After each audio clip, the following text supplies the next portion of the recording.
comenzar. Entonces, queremos saludar a todos los que normalmente oyen y ven este programa y decirle que nosotros estamos sorprendidos. Nosotros no sabíamos si íbamos a seguir hoy mismo en este programa, ni si vamos a seguir las otras semanas siguientes, pero bueno, esperamos que sí. Y veremos a ver si conseguimos la manera de hacerlo. Como ustedes saben, Juan Miguel ha estado explicando en estos días un plan que hay, un programa que hay ahí de los organismos internacionales que están queriendo hacer un invento para ver cómo no fusionan con Haití. Ellos dicen que no, pero sí. Y están entonces haciendo una serie de acercamientos para ver cómo terminamos aceptando lo que ellos quieren, que no es lo que a nosotros nos conviene. Nosotros tenemos que seguir siendo República Dominicana, tenemos que seguir siendo actuando de acuerdo a las necesidades y al porvenir de nuestro país. Y los haitianos, bueno, que encuentren apoyo, ojalá encuentren mucho apoyo, nosotros se lo ofrecemos para irse desenvolviendo. Tienen más o menos la misma cantidad de millones de habitantes que nosotros, ellos tienen unos 10 millones, nosotros también, y necesitamos que ellos sean Haití, un país vecino, y nosotros seamos la República Dominicana, y sigamos mejorando, porque la frontera que nos separa, oigan bien, nos separa, no nos une. En consecuencia, por eso es que Juan Miguel está tratando de presionar, igual que yo, para que nuestro país siga siendo un país libre, la República Dominicana, y Duarte y Sánchez y Mella y todos esos señores que nos han dado la mano durante tantos años, sigan dándola. Y nosotros sigamos con los otros dominicanos haciendo un país que no tenga nada que ver con los haitianos. Nosotros lo podemos ayudar, como podemos ayudar a muchas otras cosas, pero no podemos quitarnos las pocas cosas que tenemos de nosotros para dárselos a ellos, porque la caridad comienza en casa. Y vamos a ver qué es lo que sucede. Ahí está Juan Miguel, que yo lo veo que está sonriendo y mirando. Bien. Y yo quiero que él dé su opinión, porque además de darle la bienvenida a todos ustedes en este programa, de nuevo, muy contento yo de poder estar con ustedes. Vamos a ver cómo vamos a desenvolver esto para conveniencia de los dominicanos. Juan Miguel, dímele a toda esta gente lo que tú sabes que hay que decirle. Señores, muchas felicidades, feliz 2021. Muy brevemente, tenemos dificultades técnicas en el canal, entonces hoy apenas este pequeño segmento, el programa, el espacio de la hora de consuelo, que tan generosamente se lo ha dado al comité los viernes, pues hemos empezado el año muy bien, con mucha expectativa, mucha esperanza, mucha disposición de seguir haciendo lo que estamos haciendo, pero vamos a poner en el espacio hoy una entrevista que tuvimos el privilegio de tener en el programa del telematutino del canal 11 de Telesistema, entrevistado por el periodista veterano Ramón Núñez Ramírez, a quien le agradecemos la invitación, con el cual nosotros explicamos la situación de este plan de contingencia, en el cual Armando, Consuelo, quien les habla, y todos los miembros del Comité Dominicano por la Solidaridad Internacional con Haití, y miles de ciudadanos que se sumaron, hemos apoderado al Tribunal Superior Administrativo una demanda en nulidad de ese documento administrativo. Sin más, pues ya pasamos a los controles allá en el canal para que esta entrevista pues se reproduzca durante el curso del programa. Esperamos el viernes que viene pues tener el privilegio de encontrarnos con todos ustedes. Mientras pasen ustedes, vean la entrevista y pues hasta el viernes que viene. Muchas felicidades, Armando. Hasta luego. Bien, que presten mucha atención todo el que está viendo este programa, porque todo lo que tú dijiste hoy en la mañana es no solamente muy interesante y todo verdad, sino muy conveniente para la República Dominicana. Y el gobierno está haciendo un trabajo muy bien, pero necesitamos el apoyo de todo el mundo para que la República Dominicana siga siendo lo que es, un país libre y soberano. Y que aquí, en nuestro país, quienes manden sean los que son elegidos por este país, por este pueblo, para ejercer esa función. Señores, oigan el programa que es una maravilla. Adelante. La entrevista del Telematutino 11, gente importante, a tratar temas importantes, nos acompaña el doctor Juan Miguel Castillo Pantaleón, abogado. Él fue juez. En los Estados Unidos, cuando una persona ha ocupado una posición, le siguen llamando juez. Bueno, es ex juez. Juan Miguel, muchísimas gracias. Bienvenido al programa. Como siempre, estás en tu casa. Gracias a ti, encantadísimo de empezar el año. Primero, muchas felicidades, que este año te traiga a ti, a tu familia y a todos los televidentes, pues, unas mejores expectativas que la que tuvimos el año pasado, que al final de cuentas fue un año terrible. Este no es que ha empezado bien, pero siempre hay que abonar el camino de la esperanza. Juan Miguel, para ponernos en óptica, porque me he dado cuenta que mucha gente no conoce, no entiende qué es el Instituto de Migración. Lo confunden con la Dirección de Migración.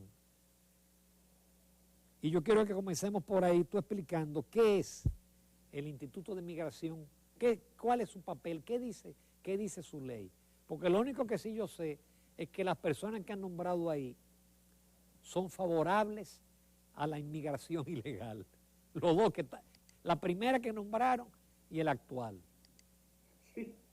Bueno, mira, efectivamente es esa entidad que mucha gente no la conoce porque no tiene funciones ejecutivas, por lo tanto, no está interactuando con la población.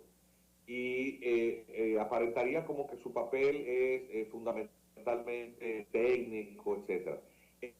En cierta forma, su papel debe ser ese porque así fue diseñado en la ley de migración. La ley de migración se promulgó en el año 2004 y creó esta entidad que es una entidad técnico-consultiva. Se llama Instituto Nacional de Migración. Es el que está supuesto a hacer los estudios, las evaluaciones que sirven al Consejo Nacional de Migración, que es el órgano macro para diseñar toda la política migratoria del Estado.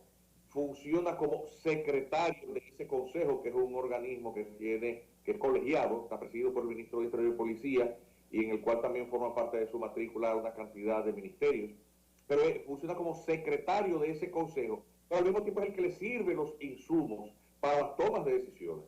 Entonces, en cierta manera, es quien le coloca en la mesa los elementos con los cuales se toman las decisiones. En cierta forma, su peso es muy grande. Aunque no tiene voto en el consejo, tiene voz y es quien prepara todos estos insumos. Entonces, al estar dominado por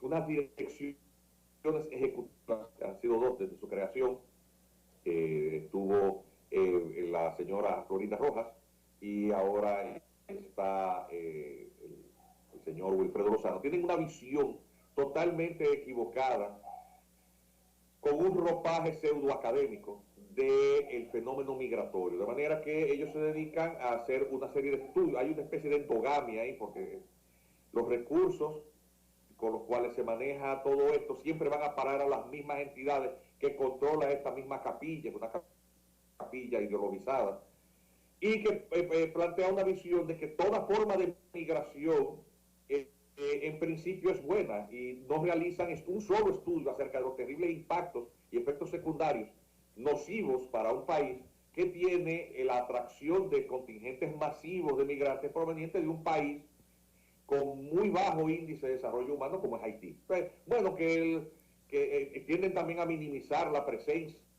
de la proporción de migrantes en el país para brindar la ilusión de que República Dominicana tiene capacidad de absorción de mayores contingentes migratorios y así sucesivamente. Es una visión pseudo-humanitaria, como digo, totalmente equivocada.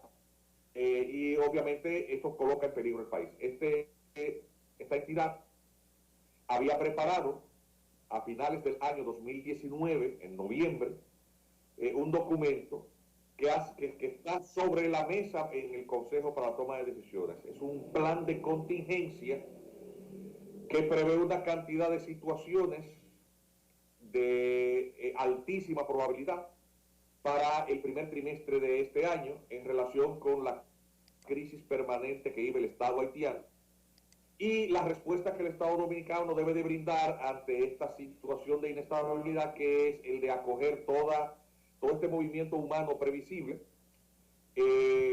bajo la condición de que son refugiados.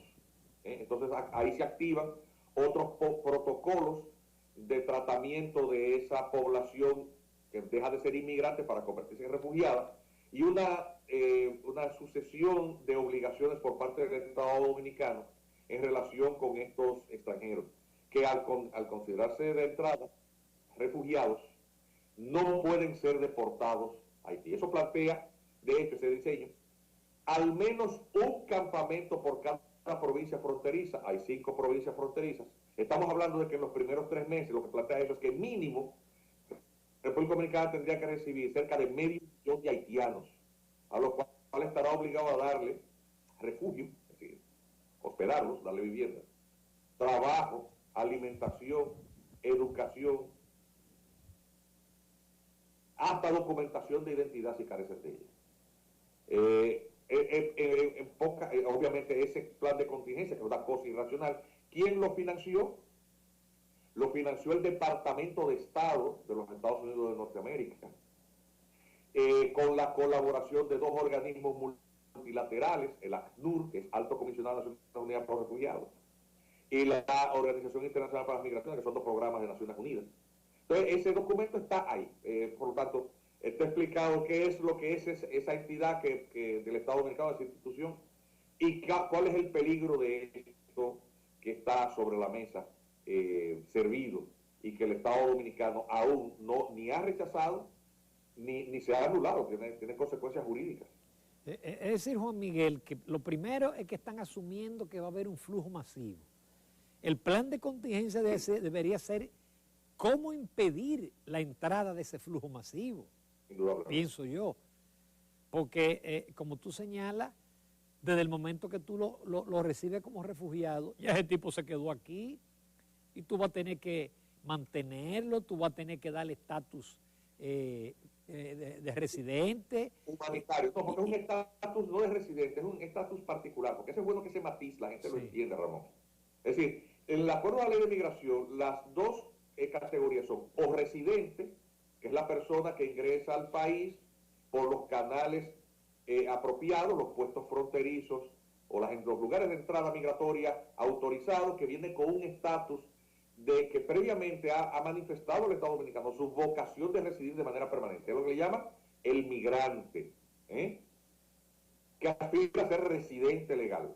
Y luego está el no residente o no inmigrante, como se llamaba en la ley anterior, que tiene una cantidad de subcategorías migratorias, que van desde el simple turista o el tripulante o el pasajero que va en dirección a otro destino y pasa por aquí, lo que le llaman el pasajero de tránsito, que va hacia otro lugar. Están las tripulaciones de las naves, están las visas de trabajo, el que entra para realizar un trabajo temporero. Una cantidad. Dentro de esas subcategorías de no residentes o no inmigrantes están las categorías humanitarias del refugiado y el asilado, que obedecen a 2 convenciones de derecho internacional humanitario diferentes. Una es la del refugiado y otra es la del asilo. El primero es el refugiado es la persona que abandona su país por temor justificado de su vida o de su integridad ante una situación de violencia o guerra.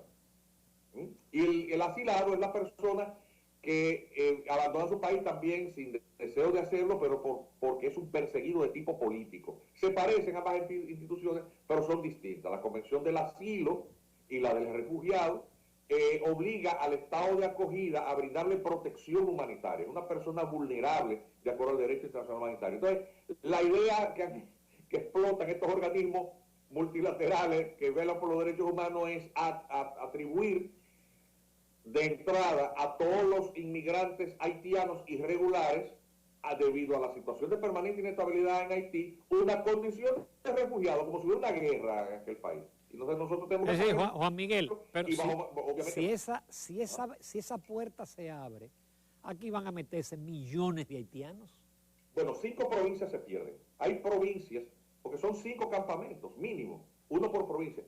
Cada uno, eso es mínimo uno, con 90,000 haitianos. Hay provincias que no tienen esa cantidad. Eso yo te iba a decir. Hay provincias que no tienen. Pedernales no tiene esa población. Se pierde. Es lo que le llaman la balcanización. La balcanización hace referencia a una situación histórica que se dio en el siglo pasado, cuando se desintegra un país que se llamaba Yugoslavia, que es un país que tenía componente multinacional, porque había muchas naciones, estaban los países que posteriormente adquirieron su propia identidad, porque se fragmentó en varios países pequeños. Y en una parte, Kosovo, pues había una enorme cantidad de ciudadanos de otro país, de Albania, los albano-kosóvares, que tenían un componente étnico, incluso un idioma distinto. ¿Y qué terminó eso? Bueno, ocupando un territorio y generando una guerra racial o lucha por el control del espacio vital. El fenómeno de la balcanización, por lo tanto, destruye los estados, lo destruye, los socava. La República Dominicana puede decir que si eso se mantiene y operan algunas de las variables que están contempladas en ese plan de contingencia, puede despedirse de 5 provincias. Pareciera una cosa tremendista lo que uno dice, pero está así en el documento. El documento ha sido negado su existencia. Un grupo de ciudadanos hemos demandado la nulidad del mismo y hemos demandado al Tribunal Supremo Administrativo la suspensión provisional de cualquier efecto que pudiese tener el mismo en lo que se conoce la demanda en nulidad. La demanda en nulidad tiene incidentalmente también la petición de que sea declarado inconstitucional por parte del Tribunal Supremo Administrativo. Es decir, está... Vamos a ir un poquito más despacio con eso, porque ya son términos jurídicos. Es decir, lo primero es que ustedes sometieron ante el Tribunal Superior Administrativo un dispositivo para la suspensión temporal de ese documento, ¿verdad? Y una demanda en nulidad, son 2 demandas. Y eso es función del Tribunal Superior Administrativo. Así es. No sería lo de la nulidad, no sería del Tribunal Constitucional. No, atención, es un tema de tipo jurídico procesal. La vigencia de la Constitución es el principio macro, ninguna ley, ningún acto administrativo, ningún decreto puede ser violatorio de la Constitución. Pero el control de la constitucionalidad se ejercita de 2 maneras distintas. Se ejercita o por la vía difusa, es decir, todos los jueces son garantes o tutelan la vigencia de la Constitución. Es lo que le llaman el control difuso. En cualquier proceso judicial, usted puede plantearle un incidente en el curso de esa vía principal al juez y decirle, mire, es que esto que yo estoy demandando al amparo de esa ley, la aplicación de la ley es inconstitucional. Por lo tanto, de manera de incidente, antes de usted pronunciarse sobre lo que yo estoy pidiéndole, de manera principal, declare esa normativa o la interpretación o aplicación de esa normativa, en este caso, inconstitucional. Eso es lo que llama un incidente. Entonces el juez se pronuncia sobre eso primero y luego falla lo que tú le has pedido de manera principal. Eso lo puede hacer ante cualquier instancia. Y luego están las acciones directas que se ejercitan por el Tribunal Constitucional. Entonces, ¿qué pasa? El Tribunal Constitucional, para no verse abrumado con miles de demandas en materia de constitucionalidad, ha reducido procesalmente la vía de acción directa y ha dicho, cuando está abierta una vía de impugnación de tipo legal, primero, y de inconstitucionalidad incidental, lo lógico es que usted vaya ante la jurisdicción judicialmente competente en materia contenciosa administrativa y plantee el asunto ahí. ¿Por qué? Porque entonces, de otro modo, el asunto en el Tribunal Constitucional, la jurisprudencia es entenderlo como inadmisible porque hay una vía más idónea para plantear esto. Hay un tema de legalidad primero. ¿Qué es lo que pasa con este plan de contingencia? Que es ilegal porque, en primer lugar, el organismo que lo ha preparado no tiene competencia para hacer eso, invade, desnaturaliza sus funciones e invade una cantidad de atribuciones de otras entidades. El plan, de hecho, también invade y adultera competencias de otros organismos. Por ejemplo, para que el público entienda, todos sabemos lo que es el Centro de Operaciones de Emergencia, ¿verdad? En los tiempos de ciclones lo vemos. Esa entidad, que vemos al general Méndez, que dice, bueno, la gente que se vaya de los lugares donde hay ríos y lugares, tierras bajas, bla, bla, bla, bla, todo esto. Eso se opera en base a una ley, la Ley de Gestión de Riesgos. Pero eso tiene esas atribuciones exclusivamente para situaciones de desastres de la naturaleza. Pues bien, este plan de contingencia dice que quien va a hacer el manejo de toda la situación migratoria es el Centro de Operaciones de Emergencia. ¿Cómo? Sí. Tú sabes que incluso yo te escucho, yo estoy haciendo cálculos, yo digo, bueno, se trata de las provincias de Pedernales, Elías Piña, Independencia, de Dajabón y Montecristi.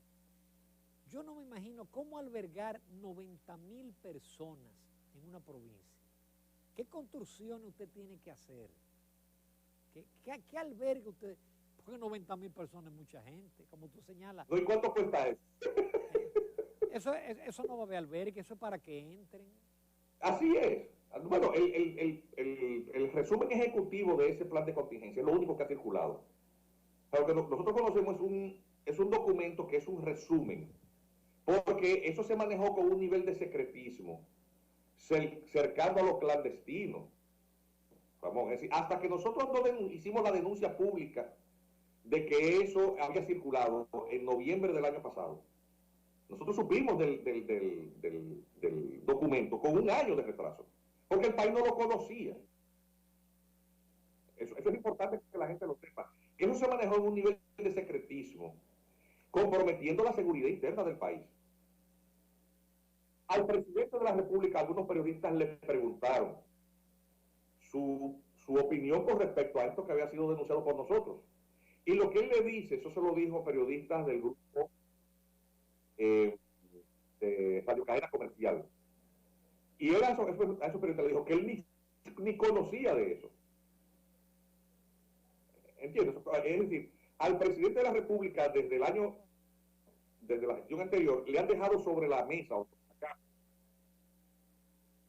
una situación, una política del Estado Dominicano de respuesta a algo que es previsible, porque es que la situación de crisis migratoria con Haití es permanente, pero se va a ver agravada en el primer trimestre de este año por una circunstancia que es cierta y que es de imposible control por el Estado Dominicano, que es la finalización del término del mandato del presidente haitiano, la no realización de elecciones en el calendario constitucional, de manera que no hubo elecciones parlamentarias, no hay congreso. Un presidente que, al tampoco permitirse que se organizasen las elecciones presidenciales en su momento, llega al término de su mandato sin legitimidad alguna. Ese vacío de poder va a crear una crisis sin precedentes. El gobierno del presidente Jovenel Moïse termina en la primera semana del mes de febrero, de este febrero, dentro de días. Ayer jueves, el Consejo Electoral Provisional, designado a dedo, ilegalmente, por el presidente Moïse, anunció un calendario de comicios. En septiembre. No, pero tiene 3 tramos. 25 de abril, un referéndum para aprobar una constitución que nadie conoce, pero que se ha filtrado, que lo que hace es concentrar el poder en manos del Ejecutivo, reducir el papel de control que tiene el Parlamento, el Congreso haitiano. Entonces, el 19 de septiembre, termina en febrero. A ver, pero el referéndum en abril. A ver, cuando haya referéndum, ¿quién es el presidente? No el mismo. ¿Quién es el presidente? Porque él no es. No porque termina el 7 de febrero. Entonces, elecciones el 19. Una vez aprobada esa constitución, en ese referéndum, entonces un decreto que ponga en funcionamiento eso, ¿quién va a dar el decreto? Con el presidente. Para que haya elecciones parlamentarias el 19 de septiembre. Y el 21 de noviembre, segunda vuelta si es necesario, y elecciones municipales. Bueno. Juan Miguel, al margen de aquello, hay un Twitter de la Embajada de los Estados Unidos que dice lo siguiente: el gobierno de Estados Unidos, a través de la USAID, está buscando socios para la implementación de uno de sus programas que busca promover la unión de las comunidades y desarrollo a lo largo de la región fronteriza por 3 años. Más información y enviar propuestas en grants, GOV, webs, etc. El que lo lee piensa, wow, qué bueno, vamos a desarrollar la frontera, pero uno sabe que dentro, leyendo en líneas ahí, uno encuentra cosas. ¿Qué tú opinas de ese Twitter? De los ahí buscando socios. Sí, efectivamente.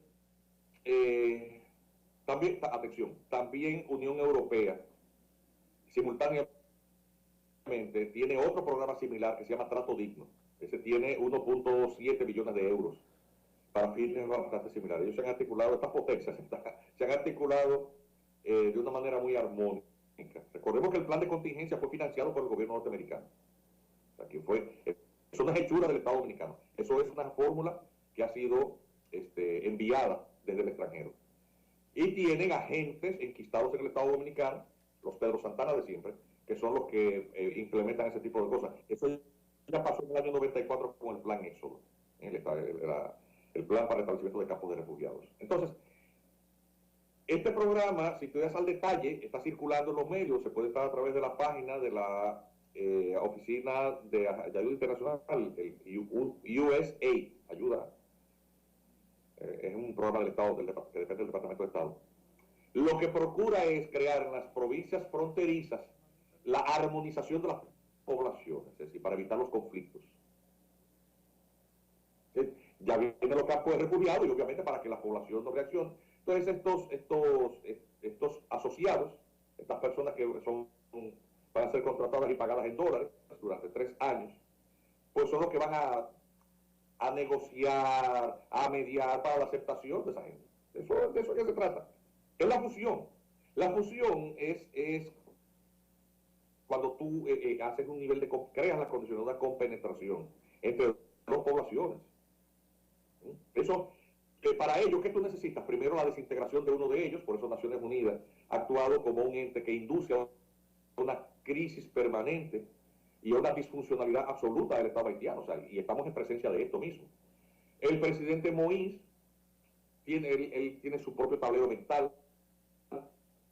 Él entiende que creando las condiciones de su permanencia fáctica, más allá del marco constitucional existente, pues él juega al tiempo. Obviamente hay un escenario internacional interesante, vamos a llamarlo así, interesante, porque hay un cambio en la dirección de la política exterior con el triunfo del Partido Demócrata. Atención, Biden, hay un interrogante.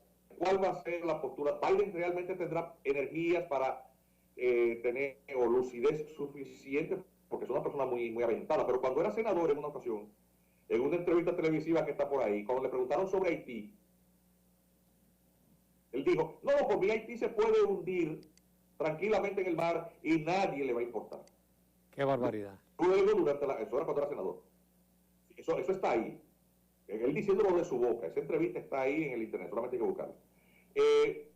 Durante la campaña política visitó el pequeño Haití en la Florida porque él estaba interesado en seducir la diáspora haitiana, como él estaba muy cercano al discurso racial, y Haití es una especie de ícono de la lucha racial en el continente, pues obviamente buscando empatía de los círculos del caucus negro, visitó la diáspora haitiana, sus principales figuras, tratando de simpatizar con ella. Atención, que esa diáspora es más pro-Trump, porque Trump, no obstante su discurso, en general, no promueve la injerencia y todo el descalabro del Estado haitiano se agrava bajo gobiernos demócratas. Todos sabemos lo que hizo el gobierno de Clinton y luego la intervención del propio Clinton presidiendo la comisión que administró los recursos humanitarios luego del terremoto, que lo que hicieron fue canibalizarlo y gran parte de esos recursos fueron utilizados para financiar la campaña de su esposa Hillary. Eso está descrito en el libro de Peter Schweizer. Es decir, que eso es algo que todo el mundo sabe, pero bueno, no son los Clinton, es este nuevo presidente, pero que su vicepresidenta tiene un componente étnico afroamericano, caribeño. Entonces, que es una mujer de posturas más radicales con el tema racial. Kamala Harris. Kamala Harris. Entonces, hay una gran interrogante. Hay un giro que dictó la política exterior dominicana hacia Norteamérica. Alejándonos de China, ya nosotros no tenemos presencia en el Consejo de Seguridad, que al final de cuentas no sirvió para nada. Rompimos con Taiwán. Se había anunciado la mudanza de la embajada dominicana de Tel Aviv a Jerusalén. Y hay una situación, el gobierno dominicano ha desconocido los resultados de la Asamblea Legislativa venezolana. Aquí hay 1 millón de venezolanos.